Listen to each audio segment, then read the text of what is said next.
Because of the fact that, one, like I said, we have to put everything together. Two, I really got a great understanding of what makes people move on a dance floor, or the real purpose of music. Um, and I think that helps a lot because once you get into it and you get trained and you learn all the rules and this is this chord and this is that chord and you know sometimes you can get so trapped into learning that you forget the whole purpose is vibration, is to make someone else move or to give someone else a feeling. So I think that was one of the best things that I learned during that time period of DJing, and it really led to me understanding how to sonically put together a record so that it affects a mood of a certain person, because everything can be interpreted differently. Yeah. Not to downplay technical learning, I think that people should learn, you know, the rules. It's to say, hey, you know, this music in general, sound, you know, that was one of the greatest things that my teachers taught me was to stop thinking about music as just music and think about being a practitioner of audio, just period.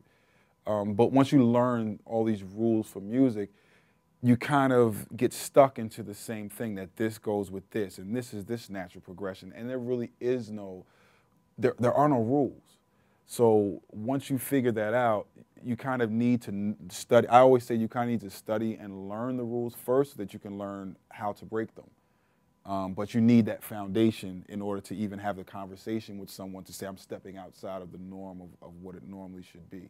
And all of that comes back to feeling. You know, I say this all the time, that when you are a person that's trying to give a feeling to someone else, understand that they don't have the same amount of knowledge of whatever it is that you're doing musically.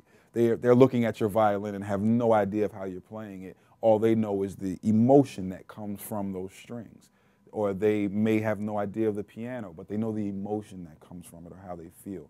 So as a musician or as someone that's involved in audio, you have to remember that that's your target at the end of the day. You know, the fame and everything else will come if you understand that it's about emotion and making people feel something.